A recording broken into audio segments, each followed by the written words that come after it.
Hey kid, don't ever let them get inside your head. They'll tell you what to do. Berkah Timnas Indonesia usai insiden perampokan 3 poin di Bahrain, ranking FIFA tiba-tiba melejit. Timnas Indonesia menjadi pusat perhatian setelah insiden kontroversial dalam pertandingan ketiga Grup C kualifikasi Piala Dunia 2026 zona Asia melawan Bahrain. Pertandingan yang seharusnya berakhir dengan kemenangan bagi skuad Garuda, justru berakhir imbang 2-2, dan menghasilkan berbagai kecaman terhadap keputusan wasit yang memicu tuduhan perampokan jika kemenangan. Meski hasil ini sempat mengecewakan, berkat sejumlah hasil pertandingan lainnya di belahan dunia, Indonesia diprediksi akan melejit 2 peringkat dalam ranking FIFA, meskipun mereka belum kembali bertanding. Laga yang berlangsung di Bahrain National Stadium, RIFA, pada Kamis, 10 Oktober 2024, menjadi sorotan utama setelah hasil imbang yang diraih Indonesia. Di bawah asuhan Shin Tae-yong, Timnas Indonesia tampil percaya diri dan mendominasi permainan. The Pearl Divers, julukan Timnas Bahrain, unggul lebih dulu melalui gol Mohamed Marhon pada menit ke-15. Namun, Indonesia berhasil menyamakan kedudukan di penghujung babak pertama lewat gol Ragnar Oratmangoen pada menit ke-45 C3. Pada babak kedua, Indonesia berhasil membalikkan keadaan ketika Rafael Struijk mencetak gol pada menit ke-74, membuat Indonesia unggul 2-1. Kemenangan seolah sudah di depan mata, hingga insiden kontroversial terjadi di masa injury time. Wasit asal Oman, Ahmed Abu Bakar Al-Kaf, memberikan tambahan waktu 6 menit, namun saat waktu tersebut sudah habis, pertandingan masih dilanjutkan hingga menit ke-90+10. Pada menit ke-99, Marhon kembali mencetak gol untuk Bahrain, yang diduga dalam posisi offside. Ironisnya, wasit Ahmed tidak melakukan pengecekan VAR, yang membuat gol tersebut tetap sah dan hasil akhir 2-2 tidak dapat diubah. Hasil imbang ini memicu gelombang reaksi dari berbagai kalangan sepak bola dunia. Media-media internasional, pundit, dan penggemar sepak bola menyuarakan dukungan untuk Indonesia. Banyak yang menilai bahwa kemenangan Indonesia telah dirampok oleh keputusan wasit yang tidak tepat waktu dalam menghentikan pertandingan dan kegagalannya memanfaatkan teknologi VAR untuk memeriksa gol penyeimbang dari Bahrain. Meski berakhir dengan skor 2-2, banyak yang merasa bahwa Indonesia layak mendapatkan kemenangan. Tak heran jika laga ini menjadi perbincangan hangat dan memunculkan gelombang simpati untuk Timnas Indonesia, yang dianggap dirugikan. Tidak hanya berpengaruh pada jalannya kualifikasi Piala Dunia, hasil imbang ini juga berdampak pada posisi Indonesia di ranking dunia FIFA. Berkat tambahan 4,39 poin dari hasil seri tersebut, Timnas Indonesia kini memiliki total poin 1128,56, yang semula membuat mereka tetap berada di posisi 129 dunia. Namun, kejutan datang setelah kekalahan 2 tim asal Afrika, yakni Niger dan Republik Afrika Tengah, dalam laga kualifikasi Piala Afrika 2025. Timnas Niger dikalahkan oleh Angola dengan skor 0-2, yang membuat Niger kehilangan 9,03 poin dan turun ke peringkat 129 dunia. Sementara itu, Republik Afrika Tengah dihajar oleh Timnas Maroko dengan skor telak 0-5, yang menyebabkan mereka kehilangan 2,74 poin dan turun ke peringkat 128 dunia. Dengan penurunan kedua tim tersebut, Indonesia secara otomatis naik 2 peringkat dan kini menempati posisi 127 dunia FIFA, sebuah pencapaian yang disambut baik meski dihasilkan dari kekalahan tim lain. Berkah yang menghampiri Timnas Indonesia bisa bertambah besar jika mereka berhasil meraih kemenangan dalam laga berikutnya. Pada pertandingan keempat Grup C kualifikasi Piala Dunia 2026 zona Asia, Indonesia akan menghadapi Cina pada Selasa, 15 Oktober 2024. Jika Indonesia berhasil memenangkan laga tersebut, mereka akan mendapatkan tambahan 15,31 poin. Kemenangan atas Cina akan menjadi modal penting untuk melanjutkan perjuangan Indonesia di kualifikasi Piala Dunia, sekaligus meningkatkan peringkat dunia FIFA lebih jauh. Dengan motivasi tinggi setelah insiden di Bahrain dan dukungan moral dari berbagai kalangan, Timnas Indonesia diharapkan mampu memberikan penampilan terbaik mereka dan meraih 3 poin krusial dalam laga tersebut. Meski sempat dirundung kekecewaan akibat hasil kontroversial di Bahrain, Timnas Indonesia terus menunjukkan mentalitas kuat dalam perjuangan mereka di kualifikasi Piala Dunia. Peringkat FIFA yang tiba-tiba melejit menjadi bukti bahwa perjuangan skuad Garuda belum berakhir. Dengan dukungan yang terus mengalir dan semangat pantang menyerah, peluang untuk memperbaiki peringkat dan lolos ke fase selanjutnya masih terbuka lebar. Seluruh mata kini tertuju pada laga berikutnya melawan Cina, yang diharapkan akan menjadi momen kebangkitan timnas Indonesia.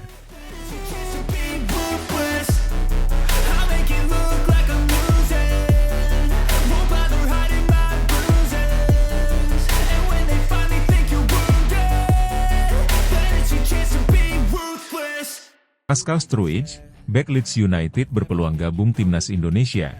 PSSI siap bergerak cepat. Nama Pascal Struijk, bek tangguh milik Leeds United, belakangan menjadi perbincangan hangat di kalangan pencinta sepak bola Indonesia. Pemain berusia 24 tahun tersebut memiliki peluang besar untuk bergabung dengan timnas Indonesia melalui proses naturalisasi. Kabar ini mengundang antusiasme. Terlebih setelah salah satu host di podcast Football Premier menyebut bahwa Pascal Struijk diizinkan bermain untuk Indonesia. Pascal Struijk diizinkan bermain untuk Indonesia. Dia pemain yang luar biasa, kata sang host dalam kanal YouTube Football Premier. Kemungkinan naturalisasi Pascal Struijk tentu menjadi kabar yang dinantikan oleh para penggemar sepak bola Indonesia, mengingat kualitas sang pemain yang telah teruji di level Eropa. PSSI dikabarkan siap bergerak cepat untuk mewujudkan hal ini, terutama dalam upaya memperkuat lini pertahanan timnas Indonesia yang saat ini membutuhkan sosok bek tangguh dengan pengalaman internasional. Pascal Struijk lahir di Deurne, Belgia, pada 11 Agustus 1999, namun ia dibesarkan dan mengembangkan karir sepak bolanya di Belanda. Struijk memiliki darah keturunan Indonesia dari neneknya, yang memungkinkan dirinya memenuhi syarat untuk bergabung dengan timnas Garuda melalui jalur naturalisasi. Sejak usia muda, Struijk telah menunjukkan bakat luar biasa sebagai seorang bek, dan karirnya semakin berkembang pesat ketika bergabung dengan Akademi Feyenoord sebelum akhirnya merapat ke Leeds United. Di Leeds United, Pascal Struijk menjadi salah satu bek yang diandalkan, baik di era kepelatihan Marcelo Bielsa maupun di bawah arahan pelatih-pelatih selanjutnya. Bermain di kompetisi sekeras Premier League Inggris memberikan Struijk pengalaman berharga dalam menghadapi para penyerang terbaik dunia. Postur tinggi menjulang, kekuatan fisik, serta kemampuan membaca permainan menjadikannya salah satu bek yang sulit ditembus. Selain itu, Struijk juga dikenal sebagai pemain serba bisa yang mampu bermain di berbagai posisi defensif, baik sebagai bek tengah maupun gelandang bertahan. Fleksibilitas ini tentu sangat dibutuhkan oleh timnas Indonesia yang tengah mencari pemain dengan kualitas dan pengalaman tinggi untuk memperkuat lini belakang. Kabar bahwa Pascal Struijk memiliki peluang untuk memperkuat timnas Indonesia pertama kali muncul di podcast Football Premier. Dalam salah satu episode, host podcast tersebut membahas mengenai masa depan Struijk dan kemungkinan ia bermain untuk tim nasional, termasuk Indonesia. Pascal Struijk diizinkan bermain untuk Indonesia. Dia pemain yang luar biasa, ungkap host Football Premier, mengacu pada status kewarganegaraan yang memungkinkan sang bek membela Indonesia. Kutipan ini langsung menjadi perbincangan di kalangan penggemar sepak bola Indonesia. Struijk, yang sebelumnya juga pernah dikaitkan dengan timnas Belanda, dikabarkan masih membuka peluang untuk memilih negara yang akan ia bela di level internasional. Meski sempat dipanggil oleh Belanda untuk pertandingan kualifikasi Piala Dunia 2022, Struijk belum memainkan pertandingan kompetitif bersama The Oranje, yang berarti ia masih bisa memilih untuk bergabung dengan timnas Indonesia. Mengetahui potensi besar yang dimiliki oleh Pascal Struijk, PSSI tidak ingin melewatkan kesempatan untuk memboyongnya ke timnas Indonesia. Menurut beberapa sumber internal, PSSI telah melakukan pembicaraan awal untuk menindaklanjuti kemungkinan proses naturalisasi Struijk. Ketua Umum PSSI, Erick Thohir, sebelumnya sudah menyatakan bahwa federasi siap membuka pintu bagi para pemain keturunan Indonesia yang memiliki niat dan kemampuan untuk memperkuat Garuda. Dalam wawancara terpisah, Erick Thohir mengungkapkan bahwa PSSI selalu mencari cara untuk memperkuat timnas Indonesia, terutama dengan mencari pemain-pemain yang memiliki kualitas dan pengalaman bermain di level tertinggi. Kami selalu mencari talenta-talenta terbaik, baik yang lahir di Indonesia maupun mereka yang memiliki darah Indonesia dan bermain di luar negeri. Jika Pascal Struijk bersedia dan memenuhi syarat, tentu kami akan sangat menyambutnya untuk bergabung, kata Erick Thohir. Lini belakang timnas Indonesia saat ini masih menjadi salah satu sektor yang membutuhkan perhatian khusus.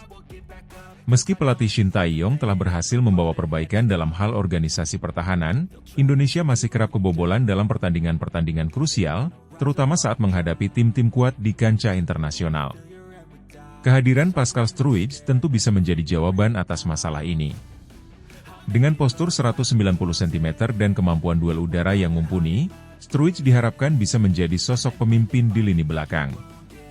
Ia juga memiliki kemampuan dalam mendistribusikan bola dari belakang, sebuah aspek yang sangat penting dalam taktik modern yang seringkali mengandalkan build-up play dari pertahanan. Selain kemampuan teknis, pengalaman Struijk di Premier League, salah satu liga paling kompetitif di dunia, tentu akan sangat berharga bagi skuad Garuda. Bermain melawan para penyerang kelas dunia seperti Mohamed Salah, Harry Kane, hingga Erling Haaland, Struijk memiliki pemahaman mendalam tentang cara menghadapi penyerang-penyerang berbahaya. Kemampuan ini bisa memberikan keuntungan besar bagi timnas Indonesia saat berlaga di turnamen-turnamen internasional. Kabar mengenai peluang Pascal Struijk bergabung dengan timnas Indonesia langsung mendapat sambutan positif dari para penggemar sepak bola tanah air. Banyak yang optimis bahwa kehadiran bek sekelas Struijk bisa membawa perubahan signifikan bagi timnas Garuda, terutama dalam meningkatkan kekuatan pertahanan.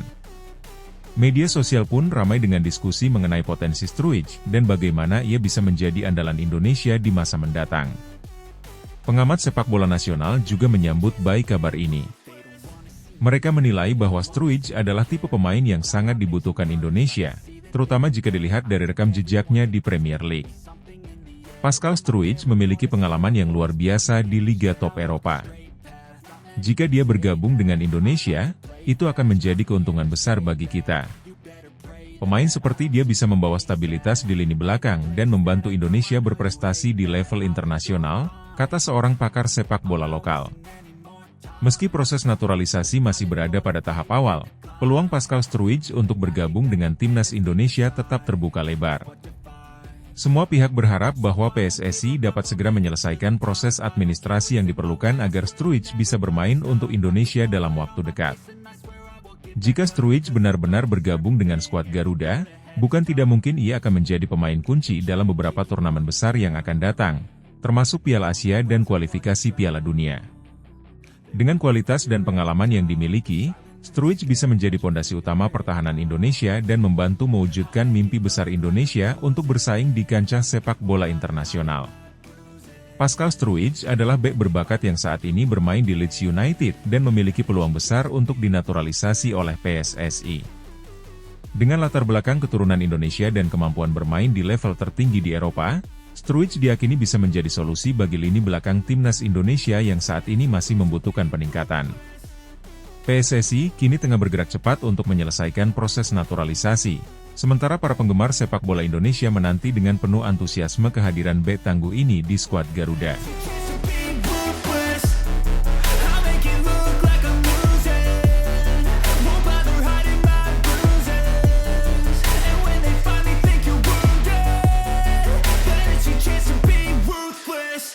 Heboh Kevin Dix sudah tiba di Indonesia. Antusiasme pecinta sepak bola tanah air. Kabar kedatangan Kevin Dix, bek berdarah Indonesia yang merumput di Eropa, menjadi topi panas di kalangan pecinta sepak bola tanah air. Pada Kamis, 10 Oktober 2024, pemain berusia 28 tahun itu terlihat tiba di Jakarta, memicu gelombang spekulasi mengenai kemungkinan naturalisasinya. Rumor yang selama ini berkembang tampaknya semakin mendekati kenyataan setelah sosoknya terlihat di bandara, berpakaian santai dan membawa koper, ditemani seorang rekan. Foto-fotonya beredar luas di media sosial, membuat warganet dan fans sepak bola tanah air semakin heboh. Kevin Dix, yang saat ini bermain untuk FC Copenhagen di Denmark, memiliki darah Indonesia dari garis keturunan ibunya yang berasal dari Ambon. Fakta ini membuatnya menjadi salah satu nama yang kerap dikaitkan dengan rencana naturalisasi untuk memperkuat timnas Indonesia. Rumor kedatangannya ke Indonesia pertama kali mencuat beberapa pekan lalu, namun kini terjawab dengan kehadirannya secara langsung di ibu kota. PSSI, Persatuan Sepak Bola Seluruh Indonesia, sempat memberikan petunjuk terkait kemungkinan naturalisasi Dix. Ketua Umum PSSI, Erick Thohir, memang belum memberi pernyataan resmi terkait proses naturalisasi ini. Namun, ia sempat melontarkan pernyataan yang memperkuat spekulasi tentang ketertarikan federasi kepada Kevin Dix. Saat ditemui di kawasan SCBD, Jakarta, Erik berkata singkat namun penuh makna, "Ya, semoga." Kalau dia datang dan salaman berarti benar, tapi ini masih belum tahu. Pernyataan tersebut seolah menjadi isyarat bahwa komunikasi antara PSSI dan DIK sudah terjalin, meskipun detailnya masih dalam proses. Sebelumnya, DIK sendiri mengakui bahwa agennya sudah berbicara dengan PSSI. Hal ini semakin menambah harapan publik sepak bola Indonesia akan adanya tambahan kekuatan dari pemain berpengalaman yang sudah terbiasa bermain di level kompetisi Eropa. Kehadiran DIK di Indonesia pada akhirnya menjadi momen yang ditunggu-tunggu oleh banyak pihak. Antusiasme besar datang dari penggemar timnas yang berharap kehadiran pemain dengan pengalaman internasional bisa memberikan dampak positif bagi skuad Garuda. Mereka menantikan apakah Kevin Dix akan benar-benar bergabung dan menambah kekuatan lini belakang Indonesia, yang selama ini menjadi sektor yang membutuhkan peningkatan. Jika proses naturalisasi ini berjalan lancar, Kevin Dix akan menjadi salah satu pemain naturalisasi yang diharapkan mampu membawa perubahan besar di timnas Indonesia. Sebagai bek sayap, ia memiliki kemampuan bertahan yang solid serta kecepatan dan visi menyerang yang mumpuni. Pengalamannya bermain di liga-liga Eropa, termasuk di Eredivisie Belanda dan Superliga Denmark, memberinya nilai lebih dalam hal teknik, taktik, dan mentalitas bermain. Timnas Indonesia tengah membangun skuad yang kompetitif, dengan tujuan meningkatkan prestasi di kancah internasional. Kehadiran Dix, yang memiliki latar belakang Eropa, diharapkan dapat menjadi pelengkap dari skuad Garuda yang semakin beragam dengan kombinasi pemain muda dan berpengalaman.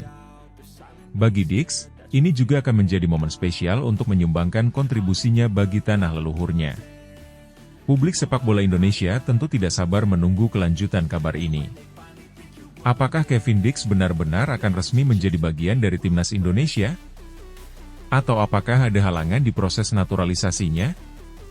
Yang jelas, kehadirannya di Jakarta sudah membuat spekulasi semakin panas dan harapan penggemar semakin tinggi.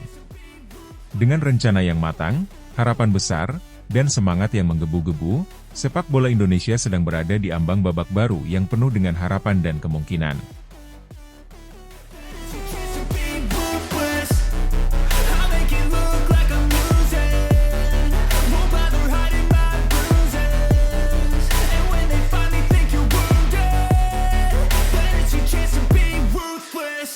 Shin Tae-yong beberkan dosa wasit saat timnas Indonesia ditahan imbang Bahrain.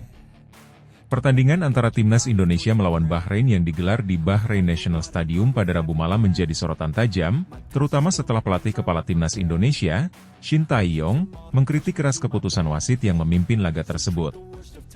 Dipimpin oleh wasit Ahmed Abu Bakar Al-Kaf asal Oman, pertandingan yang berlangsung ketat itu diwarnai oleh sejumlah keputusan kontroversial, yang menurut Shin Tae-yong sangat merugikan skuad Garuda. Dalam laga yang berakhir dengan hasil imbang, Indonesia harus puas berbagi poin meski bermain dengan determinasi tinggi. Namun, tensi di lapangan memanas karena keputusan wasit yang dinilai berpihak kepada tuan rumah, Bahrain. Shin Tae-yong pun mengungkapkan kekecewaannya terhadap kinerja wasit yang dinilainya tidak adil dan banyak merugikan Indonesia. Pertandingan tersebut sejak awal memang sudah berjalan keras dengan intensitas tinggi. Kedua tim sering terlibat bentrokan fisik dan pelanggaran terjadi di sepanjang laga.